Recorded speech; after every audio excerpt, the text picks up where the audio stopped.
my name is Allie, and welcome to my channel. We are back with Mystic Destiny Serendipity of Aeons, Tatsuya's Root. So, I apologize as of right now due to the fact that I just recorded one of the final chapters for Hijikata's route in Hakuoki. Man, that is emotional. If you haven't seen it yet, it'll be coming out soon, so...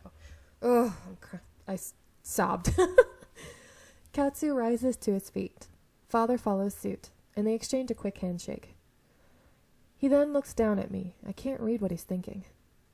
Munchie, I'd like to have a word with you outside, if you would. Reluctant feels like an understatement to describe what I'm feeling now. I look at my father. I wanted to talk to him. I'm guessing it's about.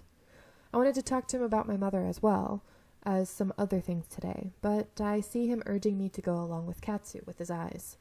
Guess I'll just ask another time then. Thank you for inviting me, Father. I'll talk to you later then. As I get up from my seat, Tatsuya refuses to look at me. I realize that he wants to stay behind to talk to my father.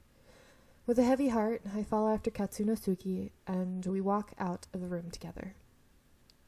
We walk out on the sidewalk, maybe only a few steps away from the Shinomura entrance when Katsunosuke suddenly spins around. He gets in my face to the point I back into a wall. Cornered between him and the wall, I have no choice but to look up at him. I want to continue our conversation from earlier. I want to know. Why do you seem so afraid and uncomfortable around me? Has someone talked to you about me? What? Like who? Talk to me about what? Katsu doesn't answer. He keeps scrutinizing with those surprisingly hard eyes. God, yeah, he looks creepy right now. I just have some questions about what happened that night. Is that all then? I'll be happy enough to answer them when you come... When you come on that date I asked for. We didn't get to finish it after all. I look away, not feeling up to dealing with him after everything that happened at that meeting. I just need to get away from Katsunosuke somehow. As if hearing my thoughts, he follows my line of vision. Thinking about getting away from me? Exactly why is that anyway? After that amusing little argument, I've been wondering, could it be that you're interested in Snowflake? We are going to say I've seen him around school. He's just someone I know from school. I was surprised to see him here. I can imagine. Are you guys really related? In a way. Katsu doesn't say anything more, simply staring deep enough into my eyes to make me uncomfortable. Regarding that date, since I don't have time today, I'll take you out tomorrow. Yeah, maybe. I prefer yes. Katsu doesn't seem willing to back off at all. I rack my brain trying to come up with some good excuse that I could give him, but I'm drawing a blank. After what happened last time, there's no way I'm going on a date with this creep. But I can't be too rude to him as long as he's a client of my father's. Girl, I betcha if your father understood that you were attacked the last time you were with him, you don't even have to include magic. You could just say you were attacked, and I could see your father being like, no, don't go out with him, or at least go out with someone else with you, you know? Who's this supposed to be? Munchie. I don't know who it is, I'm just doing some random voice. Hearing someone call my name out, Katsu and I both turn to look at the newcomer. Sho is the last person I expected to see here. My boo! My ex-boo, I guess you can say. I miss you, my first boy. He looks seriously from Katsunosuke to me, his usual smile not present. He takes a step closer to us. His eyes are focused on Katsu. Sho? Hey. I'm Sho Hattori, a friend of Munchie's. Do you know Munchie? Huh? What? Luckily, Katsu doesn't seem to notice my confusion. His eyes are entirely focused on Sho. I almost sigh in relief when Katsu backs away and fully turns to face him. Thanks, Sho. Katsunosuke Kasema. A pleasure, I'm sure. Oh, wait, I lost his voice. Oops. As for if we know each other, you could say that. He looks down at me again and leans to whisper in my ear. I'll see you later. Oh, that guy's freaking creepy. I don't like him. Seemingly satisfied for the moment, Katsunosuke saunters away without bothering to acknowledge Sho any further. Sho comes to stand next to me, although his eyes follow Katsu for a while, until his form is lost in the crowd. Are you alright, Munchie? Yes, much better now. Who was that guy anyway? Was he your boyfriend? No. He's just some guy who seems to like me. I'm honestly thankful that you showed up when you did. This is the way I take to go to Choa. And anyone could see that guy was being creepy with some girl. I was just surprised to see that it was you. Can I manage to avoid him next time? I get the feeling Katsu won't back off again. I look at Sho and smile.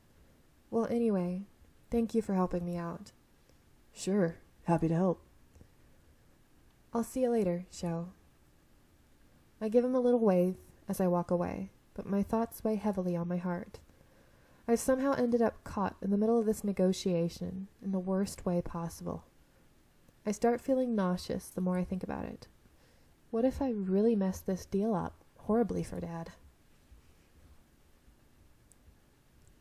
Yeah, I've noticed I did change a few of the words of that sentence, but oh well. I sometimes do that, but if it means kind of the same thing, I'm not going to change it, go back and change it. So if you don't like that, well, sorry, not my problem. Anyway, how can I expect to take over after him when I'm such a mess? I didn't even think about it before I started arguing with Tatsuya. At this point, I'm not worthy of the position at all. I sigh and shake my head, trying to clear myself of the gloominess that threatens over me. See, it's supposed to be threatens to take over me. I just missed the word take. I tend to do that when I read, which is really weird. If I don't get it together, Dad might want Keo to become his successor. I don't think she'd forgive me if she were forced into that. Although I can't stop myself from feeling miserable, I decide that I won't let myself fail. Not until I've at least tried my best. Pushing those thoughts aside for now, I turn to walk toward the station. Already feeling exhausted from the day's events, I can't wait to get home. Chapter 7. Woohoo! Blizzard. I think we have a little over halfway to go because I think there's 15 chapters altogether. So we still have a little over halfway, like 8 chapters left. That's not too bad. After we already finished Sho's route, I mean, Hakuoki's taken a heck of a lot longer. I'm almost finished with Hijikata's. I'm so close. But anyway, it's Monday and I'm on my way to control and focus class, which I'm starting to believe I need. Since last Friday's meeting with Tatsuya and Katsu, I've been feeling more stressed lately. That's probably why I've had 1 or 2 incidents with my ice magic going on out of control. But they were very small and isolated. Chilling my drink a bit isn't anything to worry about. Other than that, I've also had the same dream about Shizuka again, which didn't exactly help me relax. Makes me wonder why she keeps having the same exact dream. Not like just something else that could trigger her, but it's always the same thing. I haven't gotten around to talking to Dad ever since Friday because he's been too busy to meet up, and this isn't the sort of thing you can ask about over the phone. Feeling stressed, frustrated, and generally bummed out, I finally called Emmy just to complain about Tatsuya as a partner. But there was still so much I couldn't tell her. I can't exactly go around talking about high-profile business deals with a student. Sorry. I felt a little better about after. I think it's supposed to be better about it. I noticed Tatsuya's route lately has a lot of errors in it, typos. Which, other than that, this game is actually pretty good. So, I mean, I'm not going to complain. I felt a little better about it after talking with her, but the lack of quality sleep and stress is starting to get to me. Feeling miserable, I turn a corner and almost immediately bump into an unlikely duo. Tatsuya and Sho. Whoa, are you okay? Yeah, sorry. Just not paying enough attention to where I was going. No problem. As long as you're alright. I look from Sho to Tatsuya, confused on why they're walking together. They're such polar opposites, and Tatsuya doesn't even seem to really like Sho. Tatsuya immediately begins to walk away, and Sho hurries to catch up with him. I quickly follow the two, since we all seem to be going in the same direction. So, were you okay getting home on Friday? Oh, yeah. That's good to hear, because, well, I don't usually judge people, but that guy seems like a total creep. Did you have to bring him up now? You should be careful with guys like him if you keep seeing him. I could even watch out for you on dates sometimes if you want. I'm not. Before I can explain the situation, Tatsuya increases his walking speed by an inhuman amount and goes ahead of us toward Hikaru's class. Sho and I can only watch him as he goes, and I let out a little sigh. He probably thinks that I'm messing around with guys instead of studying or something. What a jerk. He didn't even stick around for me to explain myself. Not that I need to. Tatsuya's so mean. He didn't even want me to walk with him even though we were going to the same direction.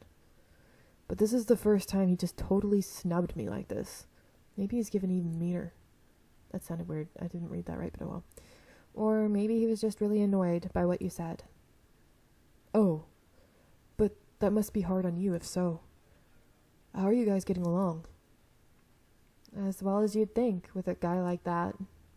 One minute I think I understand him and that we're getting along, and then the next we're arguing with each other.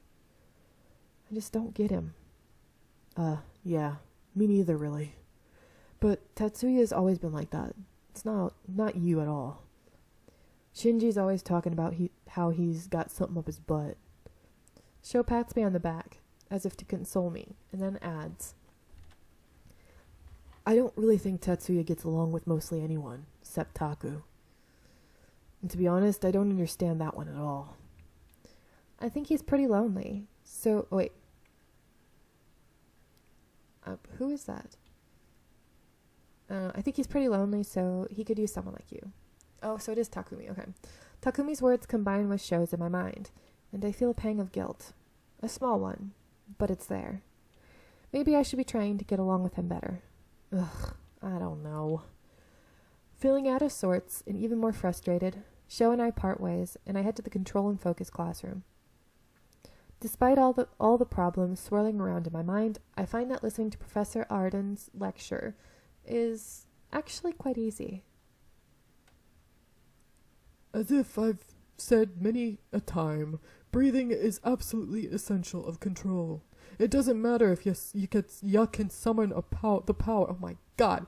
It doesn't matter if you can summon the power if you can't control it. I glance over at Emmy. She's sitting further away from me since she got here earlier. She seems completely focused on the lessons, but I can tell she's not hearing anything new either. It's all thanks to the Tatsuya taking the time. It's all thanks to the Tatsuya.